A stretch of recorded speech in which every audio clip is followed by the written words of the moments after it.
Moving on from that, like we'll discuss Dublin a bit. Obviously, like 10 points in the first half against Mayo, just 4 points from the remainder of the game, like 3 points in obviously in the second half, then 1 point at the start of extra time. Sean Bugler came off the bench and scored. But like, where do you think it all went wrong for Dublin? Not just in this game, but in 2021. I mean, like a common theme, second half performance has been very sloppy against Meath, sloppy against Wexford, not brilliant against Kildare, really. And against Mayo in the second half, just extremely poor. And yeah, like just not good enough at all, really, from a Dublin point of view. Not what you'd expect, considering how well Dublin have been over the past 6 years. Like, they didn't look like a team that had won 6 All-Irelands in a row. No, definitely not. Definitely not. And I think as the saying goes, all things good come to an end. But, I think, let's be frank about it, Aaron. The warning signs were there on the 1st of April when Dublin broke the training breach. I think that was nearly the start of all this. And I know people, we can look at different avenues for maybe why Dublin didn't succeed this year or do as well. That's not happening under Jim Gavin. I've said that to you before. I'm just not sure about the whole thing. Where did Stephen Cluxton watch that game yesterday? They couldn't even, like Dublin, like an organisation like they are, they couldn't even confirm. Dessie Farrell couldn't even confirm if their best player of the last 20 odd years was about the panel this year. He wasn't even sure, and that's just ludicrous. That had a massive bearing and factor on Dublin this year. It was a huge sideshow. They did miss him. Comerford was good yesterday. Made one or two wee mistakes, I'd say. So I think the Cluxton thing was huge. The training breach, apparently Cluxton wasn't overly happy with how the training breach even happened. That's all hearsay, but it might be true. I think that was nearly the start of it, Aaron. A true league campaign, okay, normally as to do, but just when it came around to championship, they normally blow teams out of the water. They're very ordinary against Meath, very ordinary again, as you were saying, against Kildare. And I just don't think there was something obviously amiss. Big turnover players, that's absolutely fine. But Dublin have always had lads leaving the panel in recent years and gone on the best. It just looked very different this year for Dublin. Even the likes of Brian Fenton underperforming yesterday, not great throughout the championship. We're used to seeing Brian Fenton. Like, yesterday would have been a great example for Brian Fenton to turn around and say, right, lads, I'm going at this. Like, he was nearly tipped to get man of the match yesterday. And he just wasn't at it. Like, he springed a few passes around, didn't do anything really attacking towards Mayo. We're so used to seeing Brian Fenton darting up the right wing. We just didn't see it yesterday. And just an underperformance. Conor Gallen was poor again. Kilkenny kind of kept Dublin in the game throughout, but it just wasn't the Dublin of old. It wasn't the zippy, quick Dublin, fluid attacks that we're so used to seeing. And just something amiss. I just think I'm not sure would you compare it to potentially when Alex Ferguson maybe left kind of Manchester United. I know he was there obviously longer than Jim Gavin, but the legacy and the team and everything that Fergie had around him when he was at United. But when Jim Gavin was there, the players had respect for him. Gavin was obviously smart enough to confirm when players left. They all had respect the way Gavin carried himself throughout all the games. So I just think there might be something up maybe with Dessie Farrell. Are the players buying into his system? Eric Lowndes leaves a few weeks into a championship. That's unheard of with Jim Gavin unless there's a serious case. So the warning signs were there, I think, since the 1st of April. I'm not sure about what your thoughts on it are, and obviously you're on the ground, you're hearing more, but I just think at the start of April, I think a lot of people should have just copped on, and maybe Mayo and the likes of Kerry probably did, and obviously Mayo did because they got the win yesterday, that there wasn't something right this year. And lo and behold, look what happened yesterday, Aaron. I'm not sure what your thoughts on it are, but that'll be my take on it anyway. Yeah, no, like I think you make a lot of good points. Like I think with Dublin, we've seen a lot of players opting out over the past couple of years. Like we've seen obviously Paul Mannion's opted out, Jack McCaffrey's opted out, Eric Lowndes has retired, Keane O'Sullivan, all right, fair enough. He had a lot of injuries, so that's fair enough why he retired.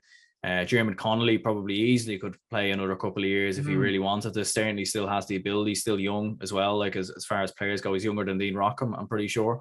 So, I'm not too sure about that, but he's around kind of the similar age bracket as Dean Rock. So could easily probably still have a few more years. And yeah, like you don't have Jason Sherlock a part of the Dublin management anymore. He's not there. You've had a lot. I remember last year there was a couple of people who left the Dublin panel as well, or the Dublin management. panel. So like there seems to be a lot of players leaving, and yeah, like it does, like Stephen Cluxton as well, that whole situation, the training breach. Like you would wonder, is there, like I could be speculating a bit much here, but you would wonder, is there something just not right in the camp? Are players not happy maybe with how training's going, or is there something just kind of going on behind the scenes? Because like to have that amount of players opting out. And fair enough, they've won 6 All-Irelands in a row. Maybe they don't see any need to keep playing. Like they've Paul Manny and Jack McCaffrey, they've achieved all there is to achieve. But you would just wonder, is there something else maybe going on behind the scenes?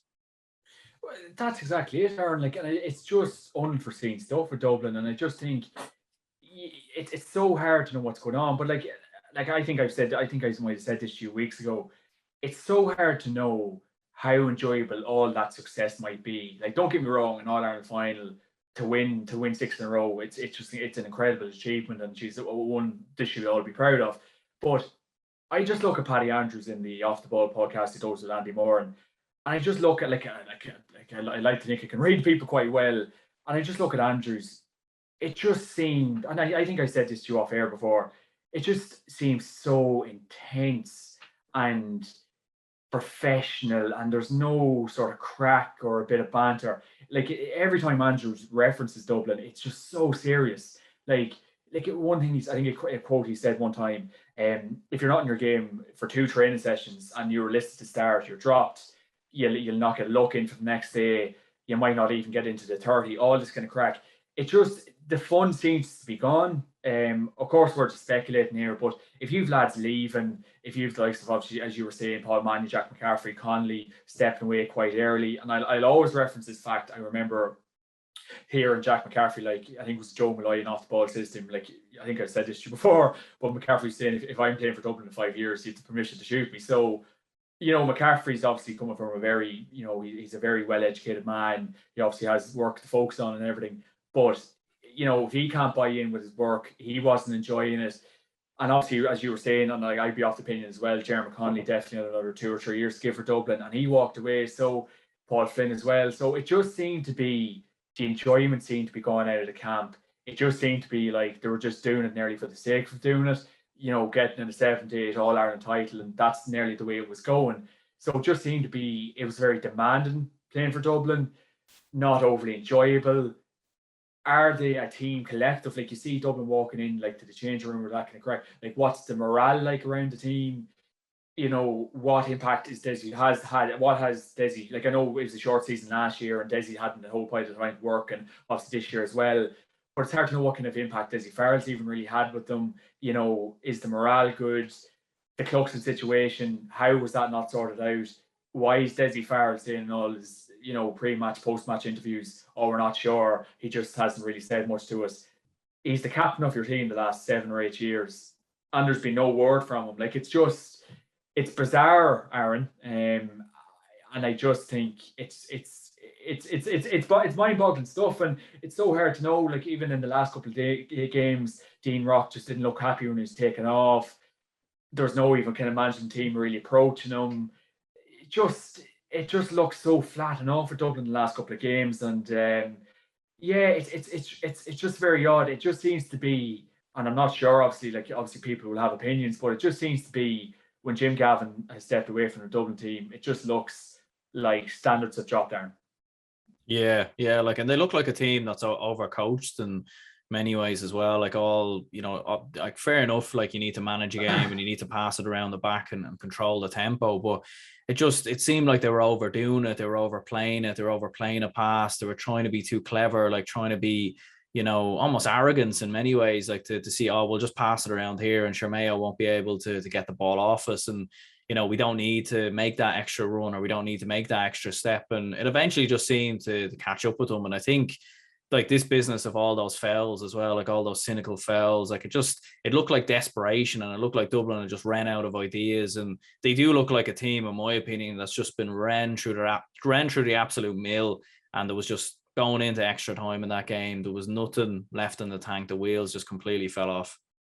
Yeah, 100%, Aaron. Like I was saying to a chap earlier on, he's just ran out of ideas, as you maybe are saying, overcoached, and stick to the plan, stick to the routine, get the ball into Con, get the ball into Kilkenny, nice direct ball, running off the shoulder. Like, I think a sports psychologist would be nearly interesting. They can hear his maybe perspective on the whole thing, but it just seemed to be the last man you nearly seen smiling for Dublin on the field play, and I know he's smiling on the pre-match parade. But Jack McCaffrey literally looked like the last man that was enjoying playing his bit of ball for Dublin. You're not seeing much enjoyment from the lads even throughout the games, even when they get a goal or a point. They don't even crack a smile. Like it's just like on to the next, get back into position, mark your man. It just doesn't seem to be enjoyable setup for them at the minute. It was yesterday a bit of a wake up call for them to nearly just kind of, maybe get like, I know a lot of people might be saying, oh Jesus, Dessie Farrell might walk after this and go, but I still think Dessie Farrell will do another year or two with Dublin without a doubt. And yesterday definitely wouldn't have been a big strain on his contract, but that, as you referenced there, that overcoaching, getting the direct ball, just sticking to a plan. If you go without that plan, you'll get subbed off, you'll get dropped.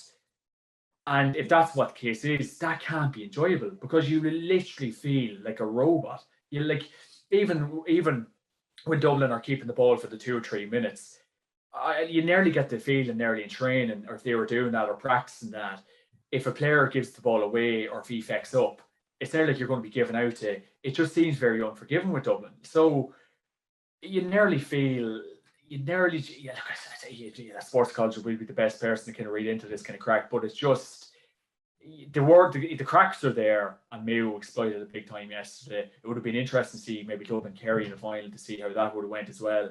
But yeah, the cracks were showing, and it's a very interesting topic, Aaron. It's a very interesting topic. Yeah, it is an interesting one, and maybe at some point, maybe 1 or 2 players will retire and speak a bit more about it and lift the lid. Although I don't think maybe they'd want to do that. Was there's still a lot of players in the panel. Like I don't think Paddy Andrews would ever really kind of go out and admit, Yeah, 100%. Like even on off the ball, like Paddy Andrews is still holding to his guns. Like don't get me wrong, when Tommy and Andy maybe do ask him like on the off chance a few questions. But Andrews is still committed to not really saying much about what's going on in Dublin camp. So that just goes to show like an allegiance to a band or like an allegiance to a team, which he really does seem to still have. But he's still not kind of giving away much stuff. So you nearly, if you try to get maybe, I don't know, maybe a few drinks into some of these Dublin boys, you might hear a few things. But it just, but even like Michael Dermot, sure, he stepped away in recent, like the last year as well, and he's a happy-go-lucky character too. So when you do look at it, I suppose the overturning player does have a big say in this Dublin current setup at the minute. But yeah, like as you say, like I definitely feel when Andrews, every time he's talking on that podcast week in, week out, it just seemed at the best of times, if you weren't nearly in the starting 15 and it didn't look like you're ever going to break onto the 15, it seemed like a chore for a lot of Dublin lads. I know you're winning All Ireland's Leinster titles, but it seemed that intense that I think a lot of players fell out of love with the game. And it's hard to know many of them lads that quit for Dublin in recent years, or many of them even playing for the club, have been completely packed in football. So